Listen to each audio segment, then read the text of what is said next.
Assalamualaikum warahmatullahi wabarakatuh. Alhamdulillahilladzi anzala sakinata fi qulubil mu'minin liyazdadu imanan ma'a imanihim.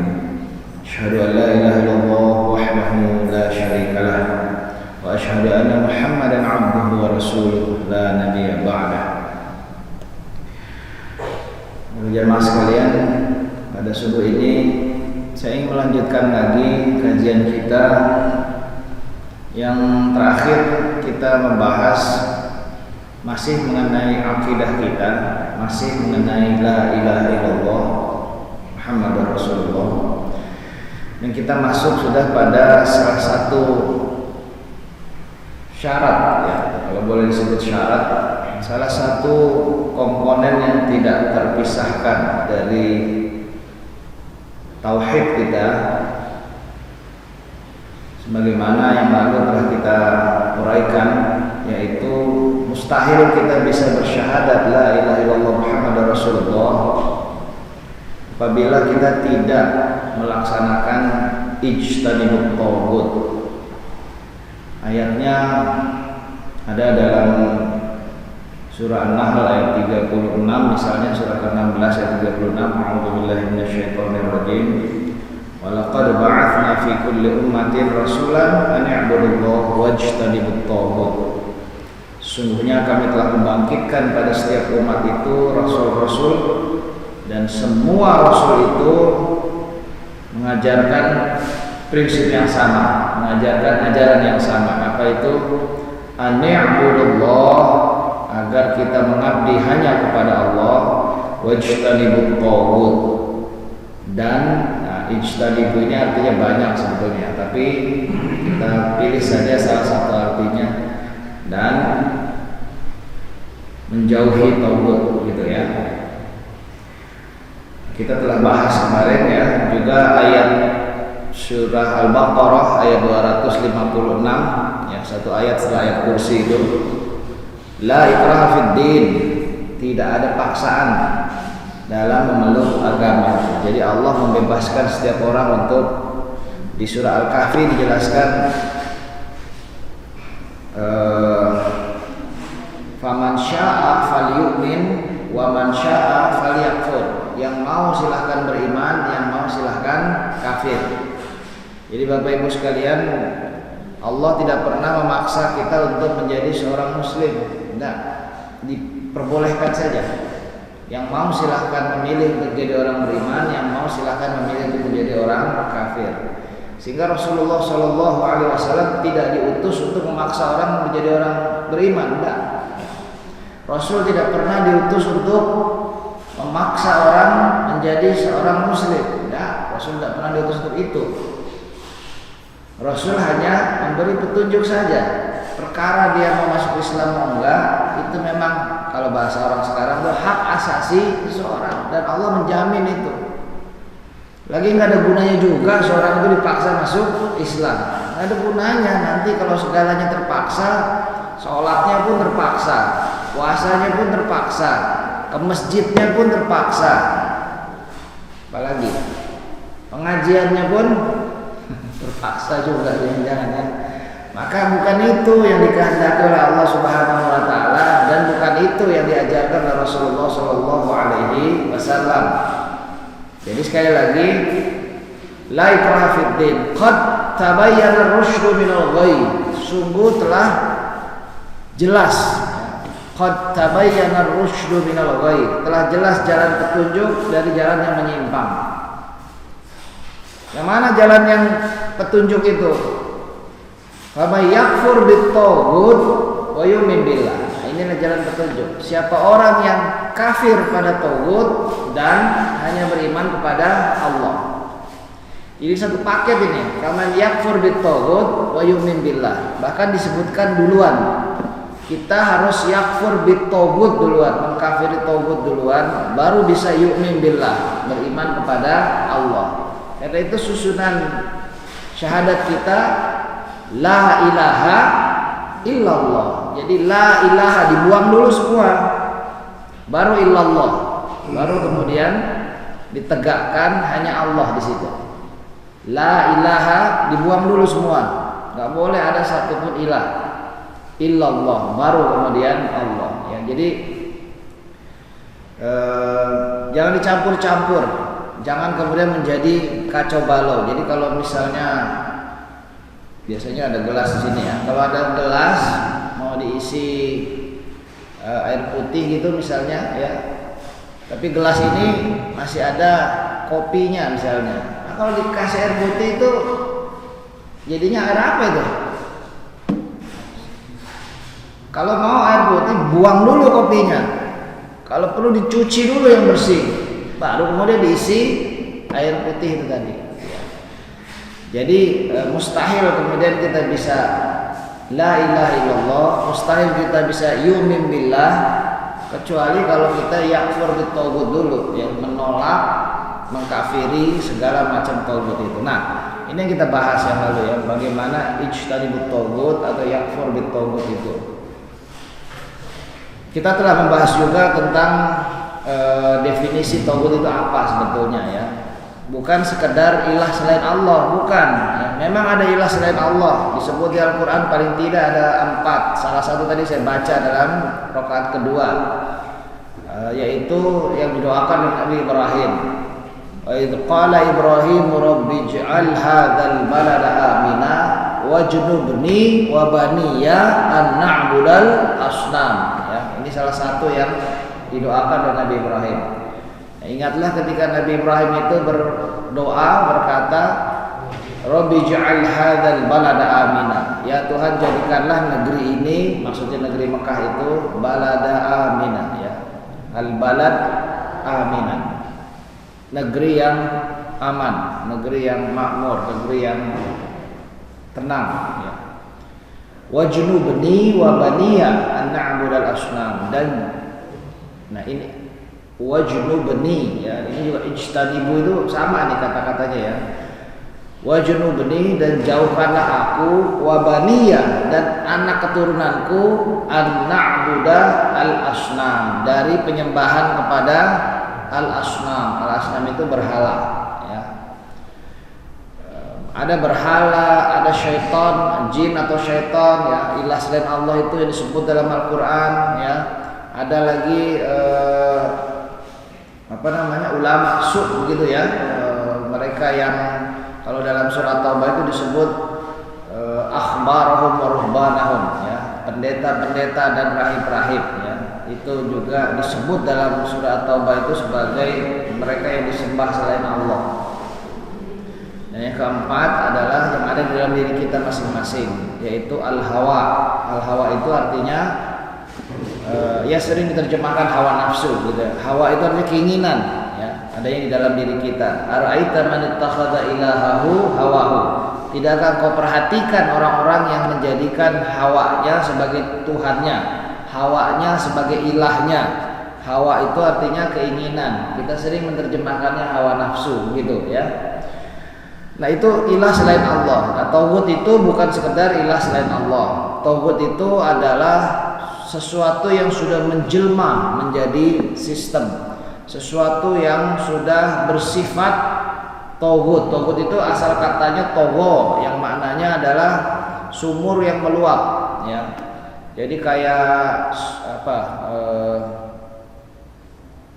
kalau sumur mungkin kita udah nggak ada sumur lagi ya, kolam lah gitu ya, yang diisi air lalu kemudian sampai luber, penuh, tumpah-tumpah kemana-mana. Nah, itu togho itu artinya sebetulnya secara kata ya, secara bahasa arti aslinya itu. Jadi meluap dan membanjir kemana-mana. Itu togho ya. Dalam Al-Quran ada juga disebut itu ya. Falamma toghol ma'a ya, ketika air itu sudah meluap, ketika Allah bercerita tentang banjir di zaman Nabi Nuh alaihissalam. Memang itu meluap semua, dari bumi meluap, dari langit pun tercurah sehingga banjir besar kemana-mana. Nah, togho itu artinya meluap dan membanjir kemana-mana. Apa yang meluap dan apa yang membanjir? Tentu saja lawan dari tauhid ini ya. Lawan dari tauhid itu pastilah kesesatan. Ar-rusydu, lalu lawannya adalah al-ghayy, ya. Petunjuk dan penyimpangan. Yang membanjir dan meluap ini penyimpangan itu sudah meluap kemana. Kenapa begitu? Karena tauhid ini telah bersistem, ya. Itu cirinya tauhid. Tauhid itu bukan sekedar jin, tauhid itu bukan sekedar setan, tauhid itu bukan sekedar berhala, tauhid itu bukan sekedar ilah-ilah selain Allah ini, tetapi dia sudah menjelma menjadi sebuah sistem dalam masyarakat. Biasanya tauhid itu, nah ini yang kita bahas juga kemarin, ditopang oleh 4 pilar. Ini kebetulan pilarnya ada 4 ya. Supaya kokoh gitu ya, supaya bisa berdiri tegak itu ditopang oleh 4 pilar. Pilar yang pertama adalah pilar tentara yang banyak. Nah, ini disebut, Allah mencontohkan dalam Al-Quran, salah satu yang disebut sebagai tauhid itu adalah Fir'aun. Idhab ila Fir'auna innahu tagha. Pergilah engkau ya Musa kepada Fir'aun, dia sudah menjadi tauhid. Innahu tagha, dia sudah menjadi tauhid. Di ayat lain Allah menjelaskan Fir'aun ini wa fir'auna bil autad. Fir'aun itu tentaranya banyak. Jadi memang salah satu pilar pertama untuk tauhid ini memiliki kekuasaan, karena tanpa kekuasaan tidak mungkin dia bisa membangun sebuah sistem, ya. Katakanlah kayak misalnya kalau di Indonesia ini kita pernah mengenal komunisme gitu ya, PKI itu dulu ya. Hanya sebagai paham saja komunisme itu nggak ada apa-apanya. Tapi kalau dia sudah berkuasa, nah itu baru habis deh ulama ini, habis deh segala macam ya. Udah disiapin sumurnya semua itu ya, karena musuh mereka adalah masjid dan para ulama ini ya. Jadi coba lihat itu ya, satu-satunya yang membedakan tauhid dibanding yang lain itu adalah dia bersistem, berkuasa ya. Punya sebuah kekuasaan, dan pilar pertama dari kekuasaan itu adalah tentara yang banyak ya. Buat apa tentara itu? Ya buat merebut kekuasaan nomor 1. Yang kedua, buat mempertahankan kekuasaan dia. Karena mau nggak mau akhirnya, kenapa dulu kita dijajah oleh tauhid, sebelumnya lagi Belanda misalnya menjajah kita? Ya karena dia punya tentara, jauh-jauh dari sana datang ke sini. Kita yang merdeka dan sudah berislam dari Sabang sampai Merauke ini, tiba-tiba kemudian dijajah oleh Belanda yang negerinya itu cuma sekecil ini aja sebetulnya. Tapi mereka punya tentara yang kuat dan kita lemah, tidak bersatu, sehingga akhirnya satu persatu ditaklukkan ya. Tentara ini pilar, ya mau itu tentara, polisi sama aja, itu hitungannya adalah kekuatan militer mereka ya. Sehingga ini penopang tauhid nomor 1. Ya nggak mungkin ada tauhid kalau nggak punya tentara ya, itu kunci pertama pilar mereka itu ya. Mau mengklaim punya kekuasaan juga kalau tentaranya nggak dukung ya nggak jadi itu ya. Misalnya ada kudeta di sebuah negara, diambil alih, saya presiden sekarang, tapi tentara nggak ada yang dukung ya nggak jadi gitu ya, pasti kemudian ditumbangkan juga. Maka sekali lagi tentara itu adalah pilar pertama bila tauhid itu mau berkuasa ya. Yang kedua, kemarin sudah kita bahas juga, tauhid itu pilar yang keduanya adalah terbalik ya. Pilar pertama itu ideologi sebetulnya ya. Kedua baru tentara. Apa ideologi itu? Ya sistem mereka, sistem hidup mereka itu ya. Kalau kita orang Islam, apa ideologinya? Islam itu sebuah ideologi, way of life, cara kita hidup. Kalau bahasa Arabnya minhajul hayah, cara kita hidup. Kita orang Islam hidup harus dengan cara Islam. Kalau nggak hidup dengan cara Islam, kita pasti hidup pakai cara yang lain dan Allah tidak menerima itu ya. Barulah kita disebut seorang muslim kalau kita hidup dengan cara Islam. Apa sih hidup dengan cara Islam itu?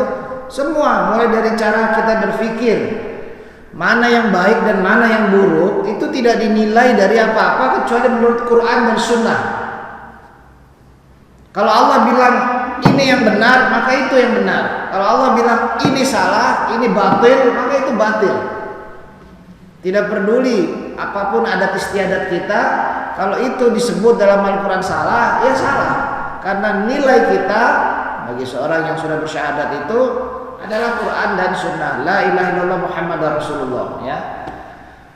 tidak berdasarkan apa yang banyak orang sepakati. Ya. Kalau semua orang sepakat bahwa judi itu boleh, Quran bilang haram, ya haram tetap gitu. Tapi kita udah sepakat nih, 1 RW 20 misalnya gitu ya, bahwa judi itu boleh-boleh saja.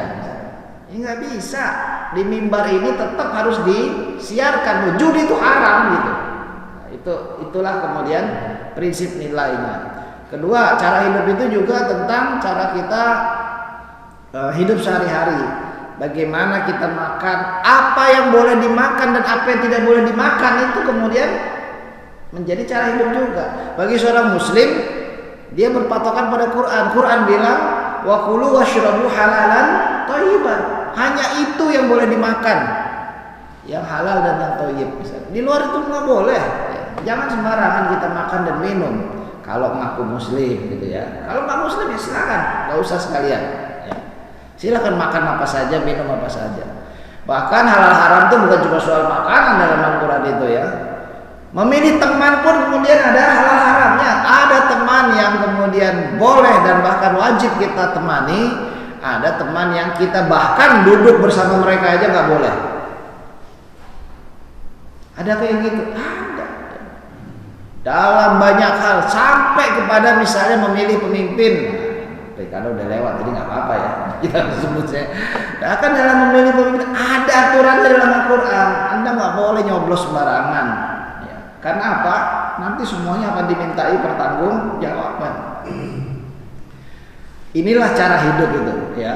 Bagaimana cari duit, bagaimana cari nafkah, itu pun diatur. Ada cara cari nafkah yang dibolehkan, ada yang melarang. Nggak boleh itu. Ibu-ibu juga jangan asal seneng aja kalau suaminya bawa pulang duit yang banyak.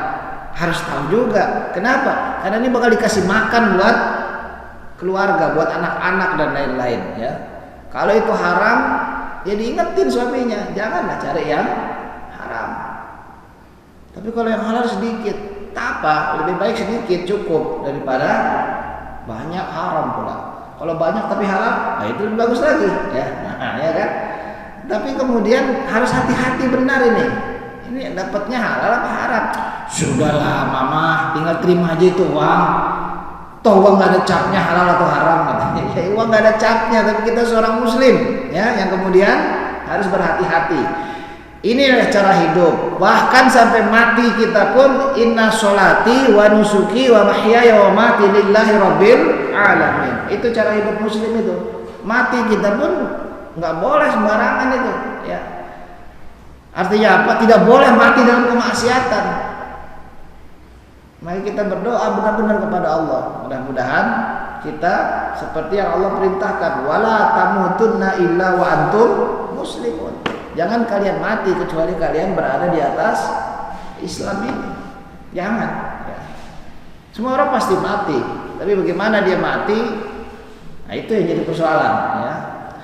Baik. Kemudian ini tentang ideologi. Jadi ideologi itu akhirnya menjadi nilai-nilai kita yang sehari-hari. Kita tahu ini benar, salah, baik, buruk, harus didukung, tidak boleh didukung dan lain-lain itu ideologi. Ya.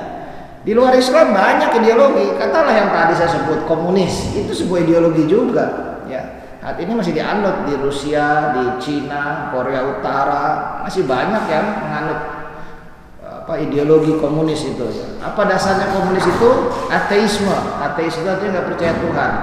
Kalau kita orang Islam, apalagi bangsa Indonesia, Pancasila itu sila pertamanya ketuhanan yang Maha Esa. Kalau nggak mau percaya Tuhan, keluar aja dari Indonesia, ngapain di sini gitu ya.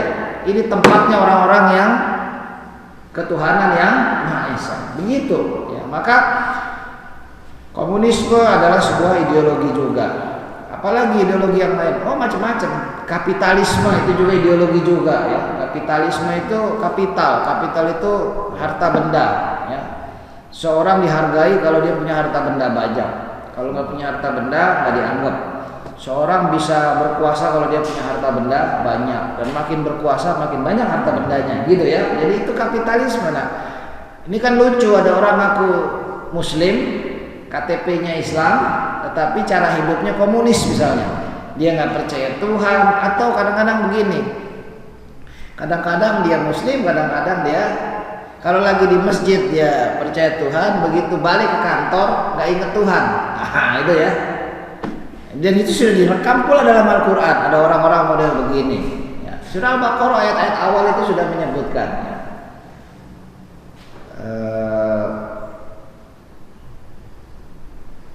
Wa minan nasi may yaqulu amanna billahi wa bil yaumil akhir. Ada sebagian orang yang mengklaim dirinya beriman pada Allah dan pada hari akhir, wa ma hum bimumin. Di mata Allah dia bukan orang beriman.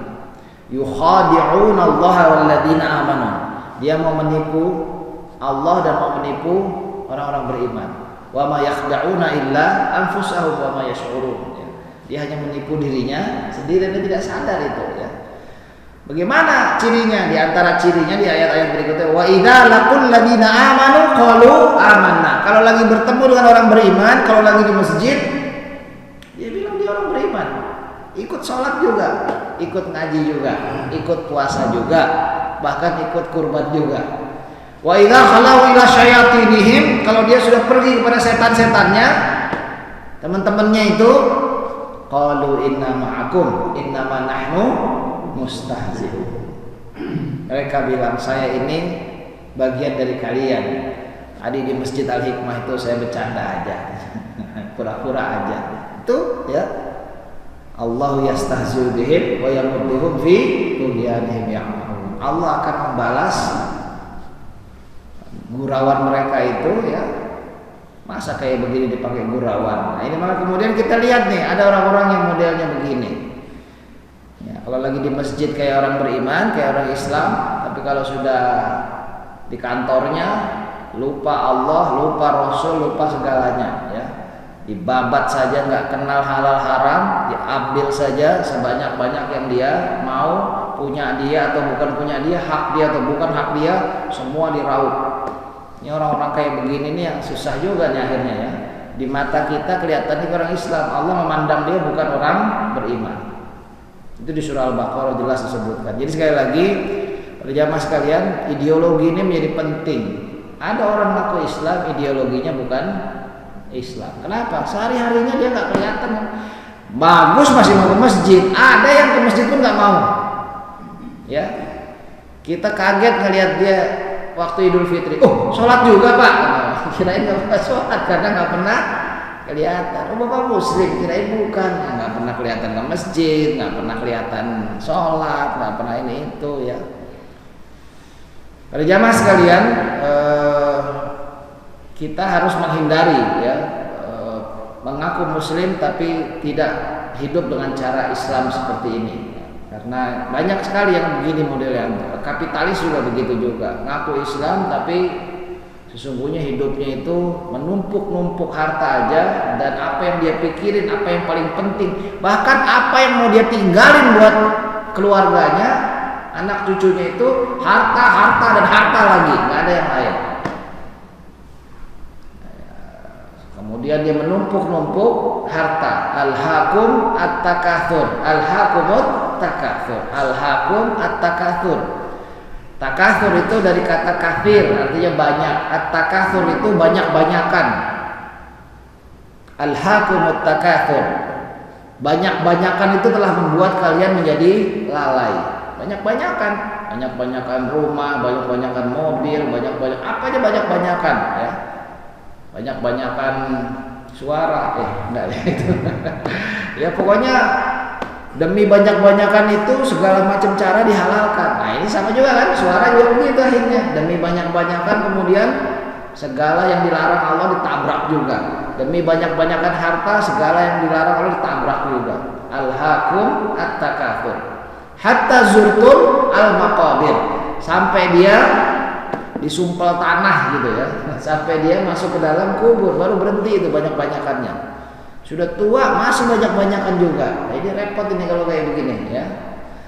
Nah, para jamaah sekalian, ideologi ini pilar pertama, tentara pilar kedua ya. Karena ideologi ini nggak ada artinya kecuali dia berada dalam kekuasaan. Kalau sudah berkuasa, nah sudah ya.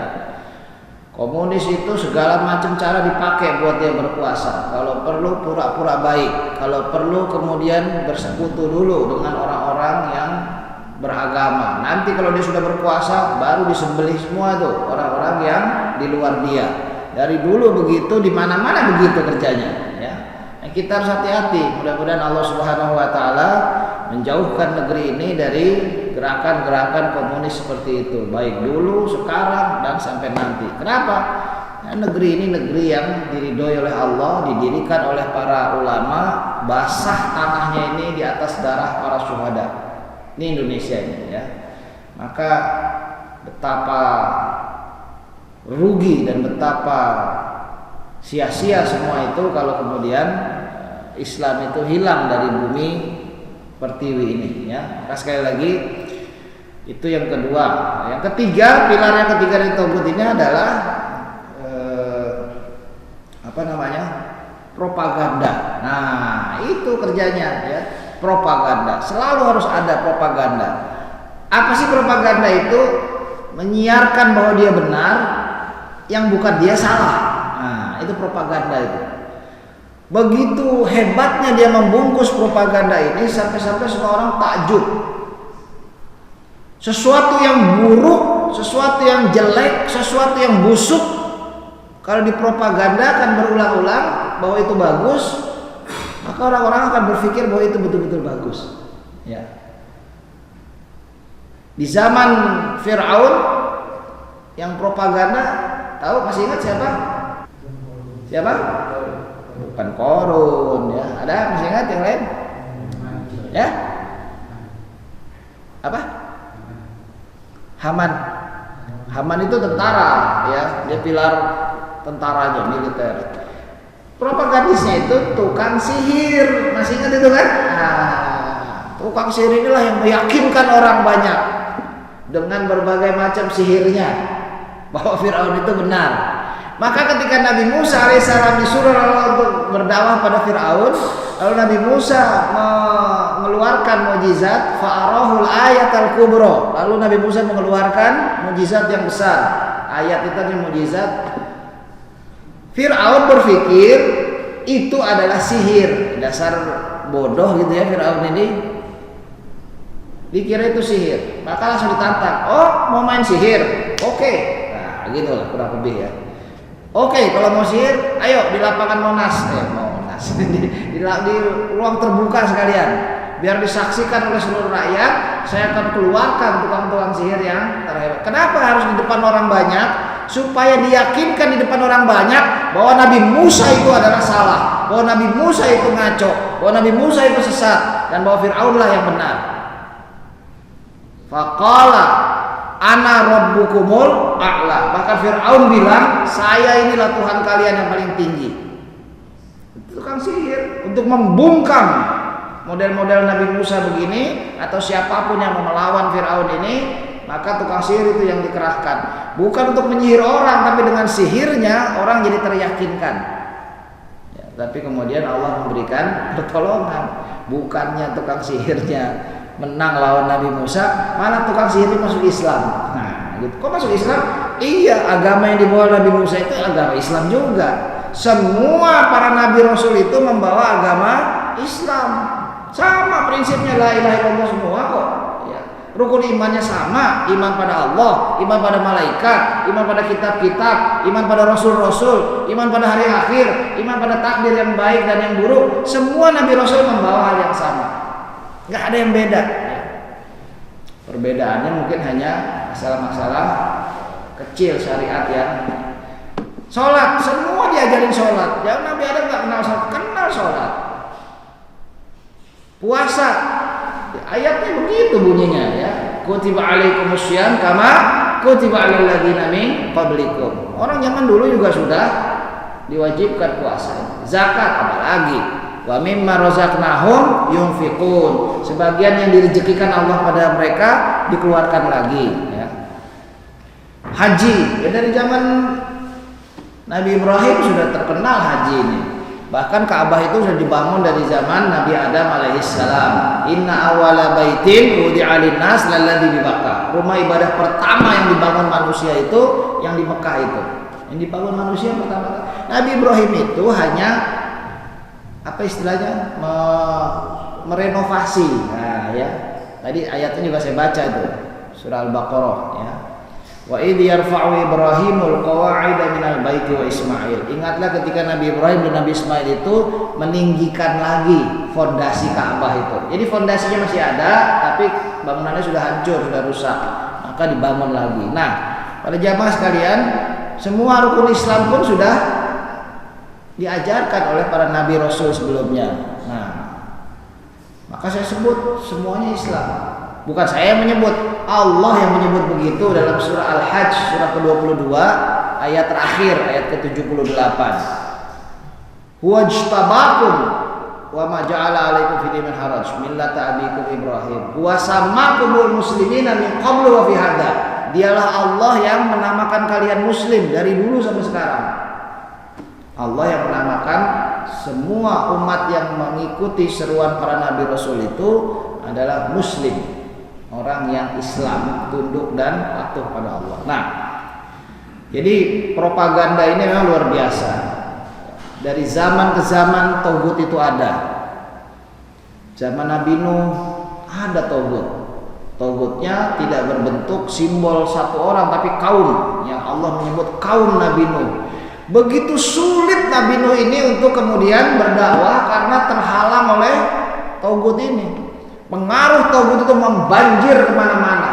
Sampai Nabi Nuh itu berdoa dalam Al-Quran, dan doanya diabadikan tuh. Baca surah Nuh itu ya, surah ke-71.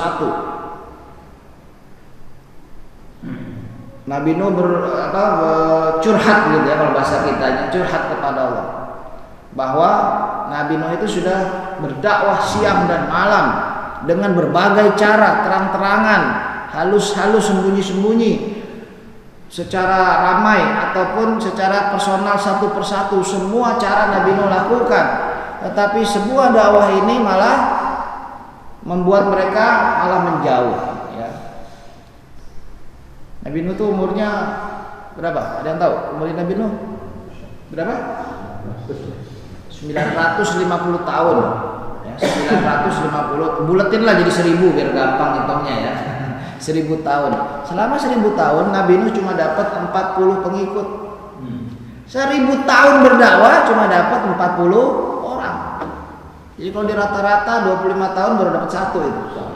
Ini udah berapa ini? Banyak ini. Ya, kita nggak usah repot. Hayya 'alas shalah, datang semua orang masjidnya. Alhamdulillah. Coba kalau di zaman Nabi Nuh. Waduh, ya. Mengapa begitu sulit? Karena memang tauhidnya di masa itu luar biasa berkuasa dan luar biasa menghalanginya dengan cara yang sangat-sangat keras ya. Nabi Nuh itu dihina, diledek, diusir. Nuh katanya mereka, kan nggak mungkin manggil wahai Nabi Nuh, nggak mungkin, panggil aja Nuh gitu ya. Engkau ini pengikutnya cuma sedikit, itu pun cuma orang-orang bodoh aja yang ikut katanya. Sampai dihina begitu Nabi Nuh itu. Miskin lagi, artinya mereka yang kaya raya. Nah, itu di zaman Nabi Nuh. Di zaman Nabi Musa, itu ada Fir'aun. Di zaman Nabi Ibrahim, ya kaumnya sendiri, bahkan bapaknya sendiri yang menjadi tauhid itu, dan juga Namrud, ya seorang raja yang berkuasa luar biasa kayak Fir'aun juga, cuma di zaman Nabi Ibrahim, ya. Sehingga dialog Nabi Ibrahim dengan Namrud juga diabadikan dalam Al-Quran, ya. Dari zaman ke zaman tauhid itu tetap ada. Di zaman Nabi kita, Nabi Muhammad SAW, ada tauhidnya nggak? Ya ada. Abu Jahal CS itu penguasa Mekah itu tauhid yang saat itu luar biasa, membuat orang takut. Siapa orang mau masuk Islam, babak belur deh, ya. Bukan cuma dibully, tapi dipersekusi. Bukan cuma dipersekusi, tetapi dibunuh karakternya, dijelek-jelekin, atau kalau perlu bahasa sekarangnya dikriminalisasi gitu ya. Orang nggak salah dibikin salah. Pakai pasalnya, kalau perlu ditempelin gitu, seret semua. Itu terjadi di zaman Rasulullah Shallallahu Alaihi Wasallam. Nabi kita itu apa sih salahnya? Orang paling baik, orang paling ramah, semua satu Mekah itu mengakui itu. Tapi ketika beliau mengibarkan bendera La ilaha illallah Muhammad Rasulullah, tiba-tiba dia dicaci, dihujat dan dibully. Akan mau dibunuh. Ya, lalu beliau hijrah ke Madinah, ya, meninggalkan kota kelahirannya itu. Nah, coba lihat itu semua ya, bahwa persoalannya zaman sekarang ada nggak? Nah, ini yang relevan kan? Kira-kira jawabannya ada apa enggak? Ada. Sesuatu kalau sudah masuk dalam Al-Quran, nomor satu, artinya itu penting. Nomor dua, biasanya akan berulang. Fir'aun tuh masuk dalam Al-Quran. Emang kita pikir Fir'aun cuma waktu itu doang? Orang yang belagu, sombongnya luar biasa kayak Fir'aun tuh, emang waktu itu doang adanya? Zaman sekarang ada nggak yang kayak Fir'aun itu? Ada nggak? Ada. Ya. Mungkin namanya bukan Fir'aun, ya. Apalah namanya gitu ya. Tetapi belagunya kayak Fir'aun begitu. Ya. Bahkan mungkin tidak sehebat Fir'aun tentaranya dan lain-lain, tapi sombongnya udah kayak Fir'aun begitu ya. Dan itu terjadi, makanya Quran itu jadi kacamata buat kita. Nah, gitu ya. Dengan kacamata itu kelihatan jelas tuh. Mana yang benar, mana yang salah, mana yang harus diikuti, mana yang harus dijauhi. Kalau orang Islam nggak mau pakai Quran buat kacamatanya, ya buta dia. Orang buta itu nggak bisa melihat, semuanya serba nggak jelas, mana benar mana salah. Aduh, lama-lama jadi pusing nih, yang benar siapa ya? Ini orang begini nih nggak baca Quran, bagaimana? Padahal Al-Quran itu jelas semuanya, kelihatan semuanya. Nah, pada jamaah sekalian, saya masuk pada pilar yang terakhir, ya. Pertama ideologi, kedua tentara, ketiga propaganda. Kalau zaman sekarang propagandanya gimana? Hah? Sosmed. Sebelum ada sosmed, media massa, betul, TV apa, makanya kan begitu. Kalau di negara-negara komunis nggak ada kebebasan, ya. TV-nya dipegang pemerintahnya aja, nggak boleh yang lain, harus nyiarin. Di Korea Utara begitu, nggak ada kebebasannya. Corongnya ini untuk mempengaruhi itu ya media itu. Jadi kalau zaman dulu itu tukang sihir, kalau zaman sekarang, kalau zaman Nabi kita Nabi Muhammad SAW apa propagandisnya itu? Ada nggak? Ada kan? Pasti ada. Kalau ada togut pasti ada itu. Ya. Di zaman Nabi kita dulu tukang syair. Nah, ya, yang kerjanya bikin puisi sajak yang memuji-muji. Siapa yang bayar? Ini maaf ya kalau saya bilang ini pelacur sebetulnya. Karena dia hanya memuaskan siapa yang bayar. Begitu caranya. Abu Jahal dipuji-puji. Abu Jahal itu dulu dipanggil oleh kaumnya, terutama dinobatkan oleh para penyair ini sebagai Abul Hakam. Nabi kita yang memanggil dia Abu Jahal. Abul Hakam itu apa artinya? Orang yang penuh kebijaksanaan. Wah, keren kan? Nabi memanggilnya Abu Jahal, bapak kebodohan. Tuh ya. Jadi ya begitu ya, dipuji-puji padahal bodoh, tapi dipuji-puji sebagai pintar, cerdas, pahlawan rakyat, kalau bahasa sekarang begitu ya. Ya gimana sih orang kampanye kan, puji-puji luar biasa. Sebaliknya para penyair menjelek-jelekan yang menjadi lawannya. Ya kalau sekarang media massa benar juga tuh ya, kan begitu. Kalau media massanya lacur gitu ya, ya begitu jadinya. Beritanya nggak pernah benar, selalu saja ya begitu deh gitu ya, acara aja begitu, isinya talk show-nya juga ya begitu aja semua.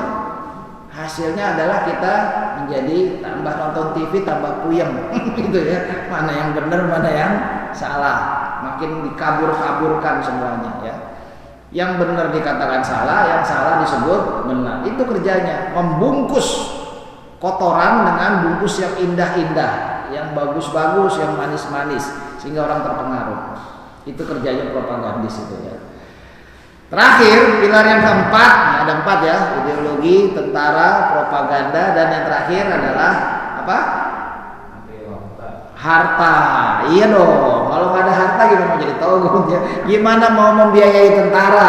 Gimana mau membiayai tukang propaganda kalau dia nggak punya harta? Bagaimana dia mau melestarikan ideologi dia kalau dia nggak punya harta? Ya, jadi harta itu selalu jadi pilar buat keburukan ini.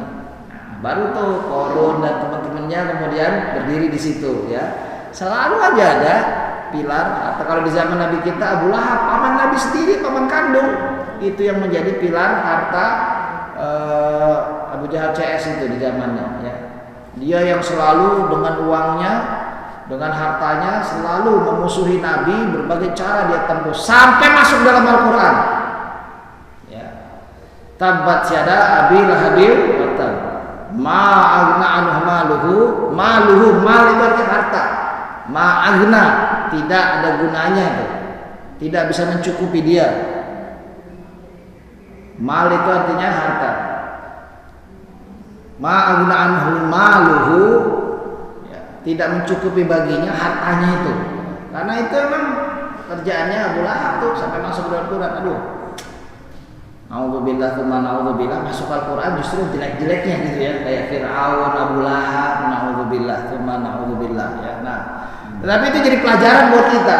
Akan ada saja orang sepanjang zaman yang dengan hartanya, dengan sistemnya mampu membangkitkan kekayaan itu justru menjadi pilar togut-togut ini. Nah, pasti itu akan ada. Tak mungkin tidak ada. Ya.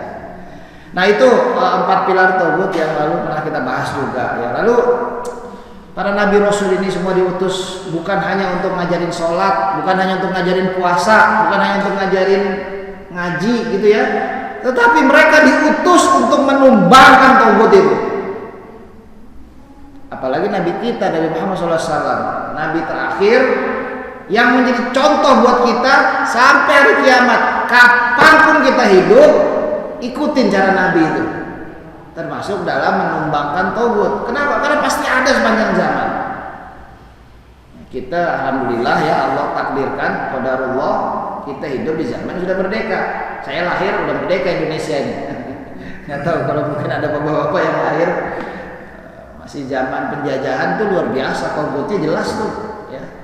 Ketika penjajah Belanda, Jepang sudah meninggalkan tanah air kita, apakah togutnya lenyap? Enggak juga. Bahkan orang yang tadinya kita harapkan bisa membawa kita, membawa bangsa ini ke arah cita-cita dan tujuannya, di jalan kemudian melintir juga. Kenapa? Karena Allah juga sudah menyebut dalam surah Al-Alaq surah 96, kalla innal insana layatgha. Nah itu kita apa ayat ini kan? Kalla, jangan begitu. Innal insana, sesungguhnya manusia itu layatgha, cenderung menjadi togut. Bahkan yang baik-baik yang sering ke masjid sekalipun, kalau iman tidak betul-betul bersemayam di hatinya, begitu dia berkuasa punya 4 pilar ini, mulai dah ya. Layatgha, dia kemudian menjadi togut, keterlaluan, berlebihan, luber dan membawa keburukan. Tidak ada dari Fir'aun dengan tentaranya yang banyak itu membawa kemaslahatan, enggak, membawa keburukan. Fa'aktsaru fihal fasad. Tentara Fir'aun yang banyak itu selalu memperbanyak kerusakan di muka bumi ini.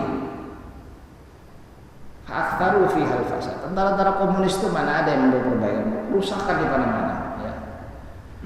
Pada jamaah sekalian, jadi Nabi Rasul itu tidak sekedar diutus untuk jadi guru agama.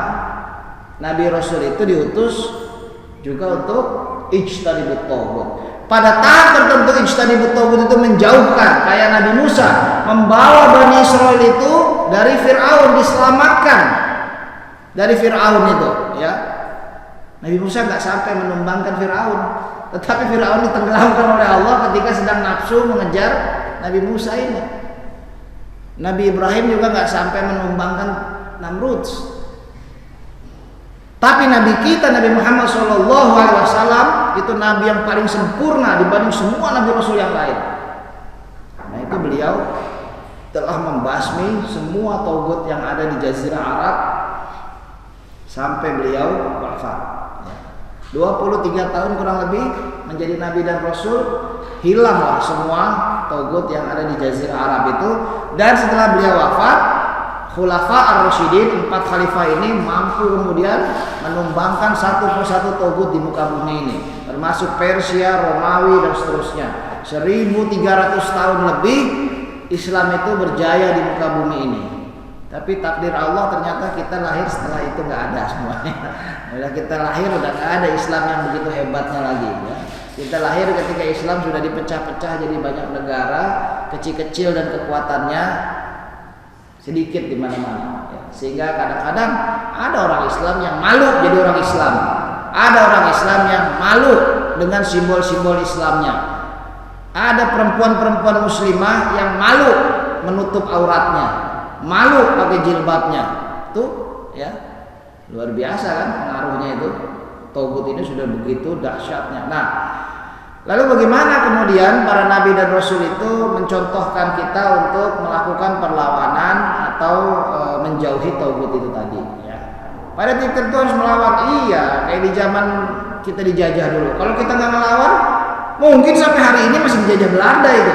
Ya, kalau para syuhada tidak bangkit melawan, mungkin sampai hari ini kita masih dijajah Jepang. Mungkin hari ini kita masih dijajah Perancis. Perancis pernah juga jajah kita Perancis itu. Inggris juga pernah menjajah, semua sama brengseknya kok ya, sama jeleknya. Dan kita kalau nggak ngelawan, ya begitu. Makanya kemudian dicontohkan para ulama, para syuhada yang membebaskan negeri ini dari para penjajah itu tahu benar bahwa mereka adalah togut dan memang harus dilawan. Bukan hanya mau dijauhi kemana, ya, mau hijrah kemana, negara kita begini besarnya, ya maka mau nggak mau harus dilawan. Ya, itu yang kemudian dicontohkan. Ya. Nabi Muhammad SAW setelah hijrah ke Madinah, beliau kan 13 tahun di Mekah berdakwah, 10 tahun di Madinah, hanya 23 tahun dari mulai dilantik menjadi Nabi sampai wafat, dari umur 40 sampai 63, 13 tahun di Mekah, lalu 10 tahun di Madinah. Selama 10 tahun di Madinah itu, boleh saya sebut 9 tahun ya, kalau dipotong tahun terakhirnya itu 9 tahun Nabi di Madinah, 27 kali perang yang dipimpin Nabi sendiri. Ada juga perang yang Nabi tidak turun, diutus panglima yang lain. Tapi yang dipimpin Nabi sendiri selama 9 tahun 27 kali perang. Kalau di rata-rata setahun 3 kali itu kan. Bukan Nabi doyan perang, bukan. Karena itu yang harus dilakukan oleh Nabi kita untuk melindungi pohon Islam yang baru tegak ini, supaya tidak dihantam oleh hama-hama yang mau merusaknya lagi. Kalau pohon ini tidak tegak, mungkin Islam tidak pernah sampai ke Indonesia. Mungkin kita nggak pernah sholat berjamaah dan ngaji di masjid kayak begini. Itulah kenapa kemudian segala cara kemudian dilakukan, kalau perlu dengan peperangan, dan Nabi kita mencontohkan itu. Ini harus kita pelajari baik-baik. Ya. Oh, Islam itu kan cinta damai. Iya, Islam justru karena cinta damai itulah Nabi berperang. Karena kalau nggak diperangi, kalau nggak dihadapi, hancurlah perdamaian itu. Nabi maunya berdamai. Maka ketika ditawarin perjanjian Hudaybiyah, gencatan senjata, Nabi langsung setuju. Walaupun syarat-syaratnya kelihatannya merugikan orang Islam, tapi Nabi menyetujui. Yang penting damai, jangan ada perang. Tapi akhirnya orang kafir sendiri yang melanggar perjanjian itu. Ya. Pada jamaah sekalian, Rasul mencontohkan bahwa yang pertama ada 3 alat. Ya, dipahami dulu, ada 3 alat. Karena kalau kita mau melakukan sesuatu harus ada alatnya. Ini kita mau ceramah kayak begini aja supaya efektif kedengeran semua. Ada mikrofonnya, ada sound systemnya, ada speakernya ya. Kalau nggak ada, nanti nggak kedengeran. Nggak pakai ini misalnya ya. Atau kedengeran tapi suaranya harus teriak-teriak kencang dan seterusnya. Orang mau adzan, Allahu Akbar, Allahu Akbar, ya itu harus keras. Kalau enggak, siapa yang dengar? Ada yang adzan di sini tapi mati semua ini, nggak ada yang dengar. Orang yang jauh-jauh rumahnya di sekitar sana nggak ada yang dengar. Ya, maka kita harus paham alatnya apa. Kalau mati lampu, mana muadzinnya tadi? Kalau mati lampu, adzannya di mana coba? Di sini. Kalau adzan di sini nggak ada yang dengar. Adzan itu an-nida untuk memanggil orang. Jadi di mana? Di zaman Nabi dulu belum ada mikrofon, loudspeaker begini. Menara pun nggak ada di zaman Nabi itu, karena masjidnya kotak aja, datar aja biasa. Di mana Bilal adzan? Di atas atap, di atas genteng. Nggak ada genteng ya, di atas lah pokoknya. Ya. Beliau berdiri di atas, lalu ditutup jarinya ini ke telinganya, lalu teriak sambil nengok ke kanan dan ke kiri sampai urat lehernya kelihatan. Itu hadisnya begitu bunyinya ya. Kenapa? Supaya kenceng, supaya orang pada. Jadi kalau nanti mati lampu satu kali misalnya, di sini nggak pernah mati lampu ya? Hah? Saya lihat listriknya double supply itu. Jadi kalau mati lampu, adanya di luar aja. Panggil orang tuh, Allahu Akbar, kedengeran. Kalau perlu naik ke atas menara, ini kan ada menaranya di masjid nih. Ya, naik aja ke atas menara itu, azan di situ, ya supaya kedengeran.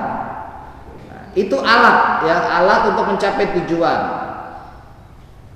Dulu Bilal naik ke atas genteng, lalu setelah Islam ini khilafah Islam ini pindah ke Damaskus, ibu kotanya ke Syria sana, Damsyik. Kemudian orang mengenal menara, barulah masjidnya dibangun menara supaya lebih efektif. Alat untuk memanggil orang. Sekarang kita sudah kenal mikrofon segala macam, sound system begini dengan speakernya 4 penjuru, maka ini kita pakai sebagai alat ya, alat untuk melaksanakan tujuan. Nah, bagaimana alat yang diperlukan untuk ijtanibut tauhid ini? Ada 3 yang diajarkan Rasulullah. Ada 3. Yang pertama konsepnya. Orang kalau mau ngapa-ngapain harus punya konsep dulu. Kalau nggak ada konsepnya ya susah nanti. Mau bangun masjid harus ada konsepnya dulu. Ada arsiteknya nih yang kemudian merancang dan kemudian menggambar kalau perlu sampai detailnya supaya nanti tukang-tukang bangunan itu mengikuti itu. Karena kalau enggak tambal sulam ini nanti ya. Ganti panitia, ganti pula selera. Itu repot lagi nanti pembangunannya jadi compang-camping. Tapi kalau ada satu konsepnya, siapapun panitianya, siapapun yang bangun mengikuti itu semua. Nah, itu konsep ya. Jadi alat pertama untuk menghadapi tauhid itu konsep dulu. Kita orang Islam harus paham benar konsep ini. Apa sih konsepnya? Sederhana kok. Apa yang sudah kita kaji di sini, yaitu 2 kalimat syahadat. Ini konsep pertama. Dan itu menjadi tulang punggungnya. Lalu kemudian wajahidu fillahi haqqa jihadih. Jihad itu menjadi konsep juga. Kenapa jihad? Karena jihad itu artinya bukan hanya perang. Perang pada waktu diperlukan aja. Tetapi jihad itu bersungguh-sungguh. Dalam damai, dalam masa tidak damai, jihad itu diperlukan. Saya kemarin ditanya nih, Ustadz bagaimana tuh yang ada azan hayya alal jihad gitu ya? Saya bilang ya nggak ada Nabi nyontoin begitu. Masa azan ini kan syariat, jangan diganti-ganti ya. Mau ditambahin apa kek nggak boleh, bukan hak kita. Tetapi seruan jihad memang ada ya, tapi tidak diadzan begitu, saya bilang ya. Yang saya bingung ada orang yang apa bahasa ya, kebakaran jenggot ya, walaupun nggak punya jenggot gitu. Ada yang kebakaran jenggot gara-gara ada panggilan jihad. Ini orang mau ngapain? Mau perang? Kata siapa jihad itu perang? Dipanggil suruh ngaji di masjid itu juga hayya alal jihad itu. Ya. Ini memakmurkan masjid itu hayya alal jihad.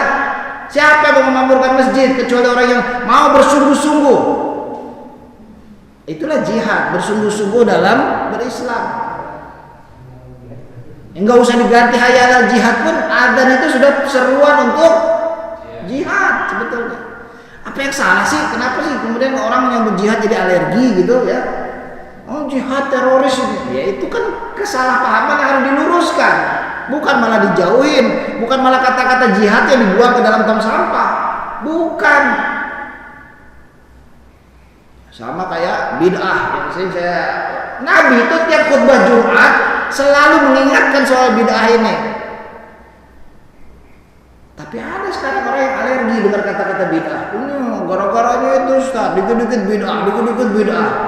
Ya kalau ada yang salah dalam mendefinisikan bid'ah, ya kesalahan itu aja yang diperbaiki, jangan bid'ahnya yang dibuang ke tempat sampah. Itu maksudnya. Jadi jihad, togut, bid'ah ini bukan sesuatu. Ini kata-kata dalam Al-Quran, kata-kata dalam Sunnah Rasulullah. Masa kita mau buang?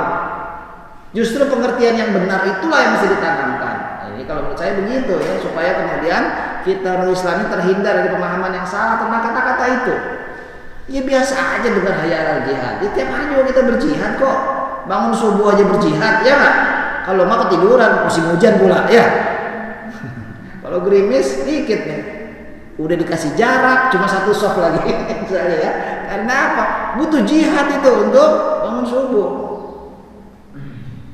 Nah, inilah konsep ya. Jihad itu bukan sesuatu yang menyeramkan, tidak. Jihad itu kesungguhan. Ayatnya mana? Dalam banyak sekali ayatnya. Terutama surah Al-Hajj ayat terakhir ayat 78. Wajahidu fillahi haqqa jihadi.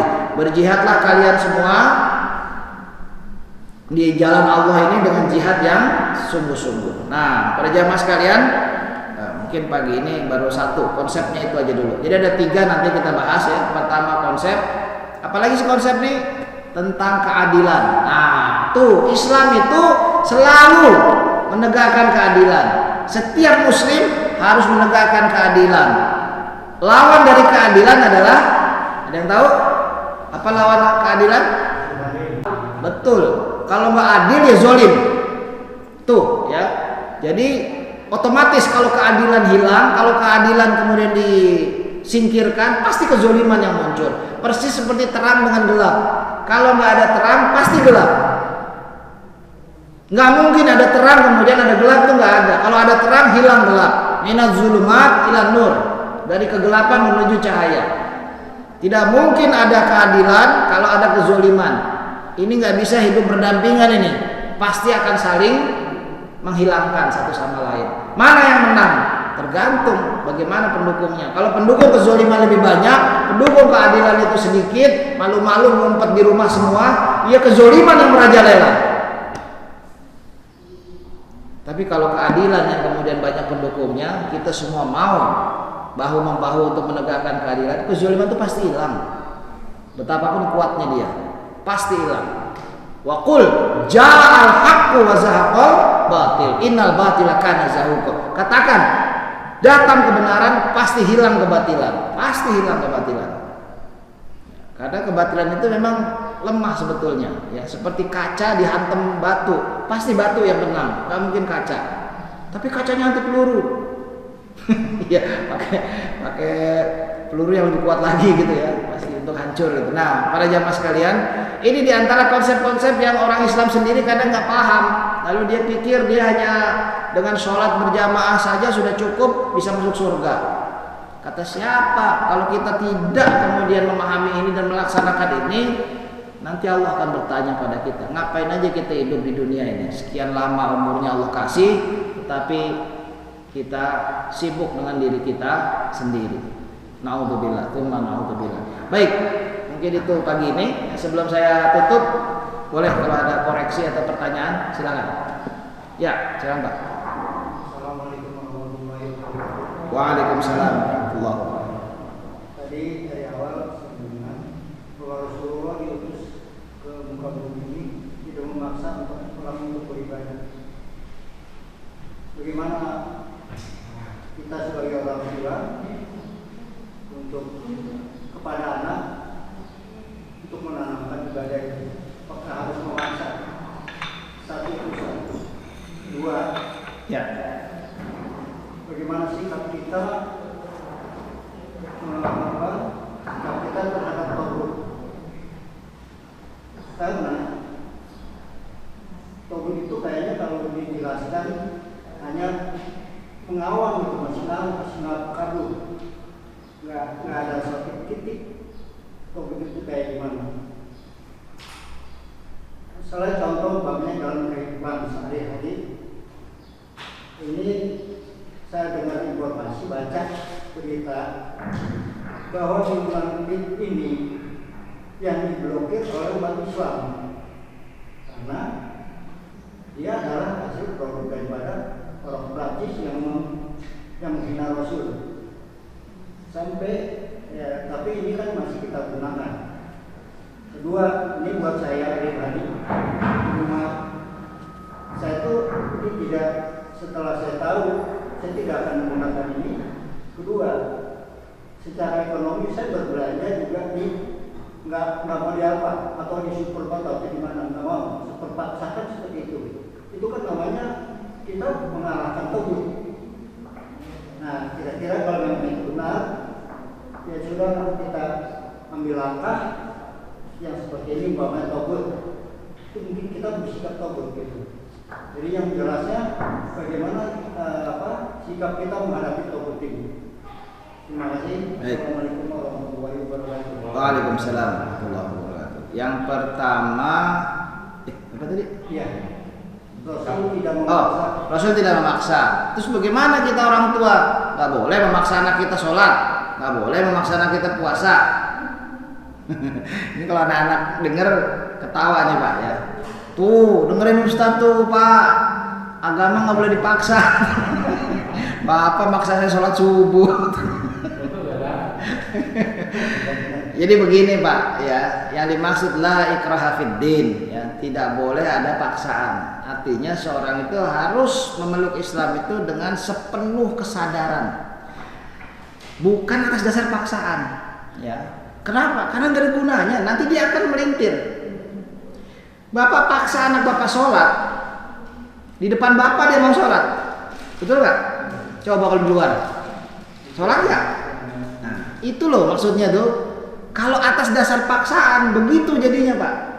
Jadi gimana dong Ustaz? Kita nggak usah paksa. Nah bukan begitu. Gini ada dua hal ini. Yang pertama, memilih Islam itu nggak boleh dipaksa. Memilih kafir juga dipersilahkan.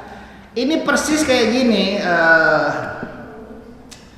Waktu saya SMA dulu, ketika kelas 3 SMA mau lulus gitu ya, banyak alumni SMA itu yang datang ke sekolah mempromosikan kampusnya masing-masing. Ada yang dari UI, ada yang dari ITB, ada yang dari macam-macam. Termasuk ada yang dari dulu namanya Akabri ya. Kalau sekarang Akmil ya. Ada Akmil, ada Akpol. Kalau dulu Akabri jadi satu ya. Yang dari Akabri ini ya juga mempromosikan. Ada nggak yang bisa memaksa lulusan SMA ini mau masuk mana? Nggak ada. Mereka cuma bisa ngajak doang. Yuk yang mau masuk UI, hebat-hebat loh jurusannya. Yuk yang mau masuk ITB, yuk yang mau masuk Akabri. Ada yang bisa maksa? Nggak ada. Silahkan pilih sendiri. Tapi begitu dia milih masuk Akabri misalnya, lalu kemudian diterima, tuh tiap hari dipaksa Pak. Iya nggak? Bangunnya pagi, makannya cepat, 3 tahun digembleng dipaksa terus. Sampai kemudian lulus. Paham habis itu Pak? Nggak ada paksaan mau masuk kampus mana, tapi begitu masuk makanya dipaksa tiap hari. Paham ya? Nah, yang lucu ini mau masuk Akabri diterima, tapi selama di sana seenak udelnya sendiri Pak. Nggak mau ikut kuliah, nggak mau ikut latihan. Coba Pak, diapain kira-kira nih? Nah, ditendang pasti ya. Ini di luar aja sono, nggak usah di sini, gitu kan? Nah, banyak orang yang begitu Pak. Mau masuk Islam tapi nggak mau sholat, mau masuk Islam nggak mau puasa. Alasannya nggak boleh dipaksa. Ini bukan alasan, ini kebodohan. Paham sampai situ ya? Perbedaannya ya. Kalau mau keluar aja sekalian, nggak usah Islam. Jangan Islam tapi nggak mau bayar zakat. Itu di zaman Abu Bakar As-Siddiq radhiyallahu anhu menjadi khalifah, itu diperangi orang yang masih sholat, masih puasa, nggak mau bayar zakat. Karena menurut Abu Bakar, rukun Islam yang 5 itu nggak boleh ditolak salah satu. Kalau terima 5-5-nya. Ditolak satu sudah bukan Islam dia. Itu Pak ya. Maka kemudian ini harus dipahami dulu. Nah, satu itu. Jadi kalau mau kafir-kafirlah sekalian, jangan pura-pura jadi orang Islam. Munafik itu begitu, kafir pura-pura Islam. Maka bikin masalah aja tuh orang kayak begitu tuh. Jelas ya sampai sini ya. Oke. Lalu bagaimana dengan anak? Nah, anak ini Pak ya. Tanggung jawab kita. Allah perintahkan qu anfusakum wa ahlikum nar. Jagain diri kalian, jagain pula keluarga kalian, istri, anak, semuanya jagain. Jangan sampai kejeblos ke neraka. Mereka sudah lahir dari keluarga kita, keluarga Islam, maka otomatis mereka menjadi Islam. Karena semua anak yang baru lahir, kullu mauludin yuladu alal fitrah. Setiap yang baru lahir dalam kondisi fitrah. Fitrah itu Islam sebetulnya Pak. Karena waktu masih di dalam kandungan dulu, masih di alam ruh atau alam nafs itu, kita sudah bersyahadat di hadapan Allah. Alastu bi rabbikum qalu bala syahidna. Bukankah aku Tuhanmu? Kita semua bersyahadat. Ya, kami bersyahadat engkau adalah Tuhan kami. Lalu lahirlah kita ke dunia. Maka Rasul bilang kullu mauludin yuladu 'alal fitrah. Semua yang baru lahir dalam kondisi fitrah. Fitrah itu Islam. Fa bawahu yuhawidani au yumajisani au yunasirani. Maka kedua orang tuanya lah menjadikan dia Yahudi, Majusi atau Nasrani. Tidak disebut menjadikan dia Islam. Karena memang sudah Islam. Hanya disebut menjadikan mereka Yahudi, Majusi, Nasrani. Tidak disebut menjadikan mereka Islam. Karena sudah Islam. Nah kalau sudah Islam begini kayak anak-anak kita, maka harus dijaga. Ini sudah masuk Pak. Tetapi anak-anak itu belum cukup akal, belum cukup untuk memutuskan. Oh bisa Pak mutusin? Nggak bisa. Dia punya harta pun belum tahu bagaimana cara pakai yang benar kan? Maka kemudian dia harus diarahkan. Bagaimana ngarahkannya? Supaya dia memilih yang benar. Coba kita punya anak nggak pernah diarahin, ya suka-suka aja mau sekolah-sekolah enggak, hancur nggak tuh Pak anak kita kayak gitu? Ya suka-suka aja mau mandi mau enggak, dekil nggak anak kita kayak gitu? Maka tugas orang tua itu mengarahkan. Bagaimana mengarahkannya? Pertama dengan membiasakan. Nah ini petunjuk Nabi begitu, biasakan dulu. Anak kan nggak ngerti ya. Subuh bangunin subuh. Biasaan dari mulai bayi itu begitu, kalau diatur benar supaya ritmenya itu sesuai dengan ritme sholat itu.